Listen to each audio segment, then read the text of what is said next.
Шаг к конструктивному сотрудничеству и действиям. Так охарактеризовала секретарь Общественной палаты Абхазии встречу с коллегами из Российской Федерации. Гули Кичва подчеркнула, что общественные советы играют важную роль в укреплении взаимодействия между обществом и властью. Напомним, участники Республиканского гражданского форума Абхазии приняли резолюцию, включающую в себя 3 раздела: демографическое развитие, сохранение народа, репатриация и работа с диаспорой, развитие сельских территорий. Гули Кичва отметила, на мероприятии было понимание общих вопросов, также интересов. Какие-то другие вот сейчас пошли ценности, где нравственность и вот эта мораль, она немножечко опускается. И это очень важные вещи здесь были сказаны. Как нам вместе дальше из этого выходить. То есть самая главная инвестиция – это дети, это будущее поколение, это те, которые должны дальше нести наш этнос. И как если Россия переживает, то представьте, в каком мы сейчас положении. И вот это понимание наших общих вопросов и интересов нам сегодня как раз было все созвучно. Члены Общественной палаты России высоко оценили прошедший гражданский форум. Было отмечено, что опыт нашей страны будет весьма полезен в дальнейшей совместной работе. Буквально вчера был избран от Общественной палаты Дагестана в состав Общественной палаты Российской Федерации. Я старейшина там в Общественной палате. И мне то, что я услышал, увидел, это очень здорово пригодится в дальнейшей нашей работе.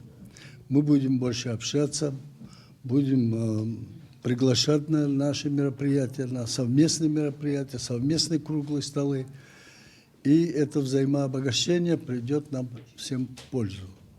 Гости передали рекомендации и материалы, которыми Абхазия сможет воспользоваться, рассказав о своих успешных проектах, показавших высокий результат. Отмечалось на встрече и то, что страны сталкиваются с одинаковыми проблемами, например, демографическими. Сергей Рыбальченко, председатель комиссии Общественной палаты РФ по демографии и защите семьи, детей и традиционных семейных ценностей, подчеркнул важность участия в демографических проектах. Он также отметил сложность демографической ситуации, назвав ее чрезвычайной. По мнению Рыбальченко, в отличие от стран, где большие семьи уже исчезли, у России и Абхазии еще есть шанс изменить ситуацию. Он рассказал о реализуемых членами профильной комиссии ОП и РФ проектах в этой сфере.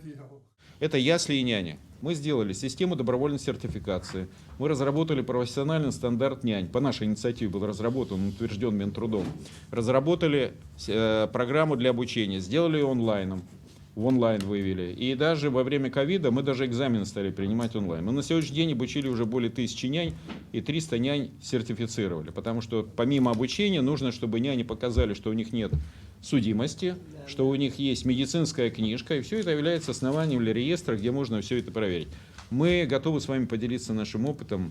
Принятая на гражданском форуме резолюция должна быть выполнена на государственном уровне, отметил член Общественной палаты Сократ Джинджоля. Говоря о демографической ситуации в стране, в республике существует поощрение многодетных семей, но размер выплат незначительный и не стимулирует молодых людей строить большие семьи. Поэтому эти меры необходимо усилить. Сократ Джинджоля остановился и на проблеме репатриации. Большая часть абхазов проживает по независящим от нас причинам за рубежами. Какие у вас пути решения проблемы?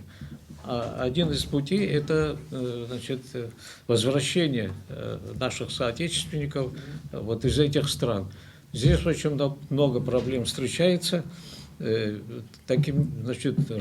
Как-то разом решить эту проблему невозможно. Это длительный процесс. И второй, конечно, собственные усилия, собственные внутри страны. Это самое надежное, самое такое, знаете, перспективное. Вот здесь нужно, конечно, делать все, что нужно для того, чтобы вот эти поощрения были на уровне, шаг за шагом, наверное, будет как-то улучшаться. В завершении встречи участники обменялись памятными подарками. Айлита Арутюняна, Храмичева, Абхазское телевидение.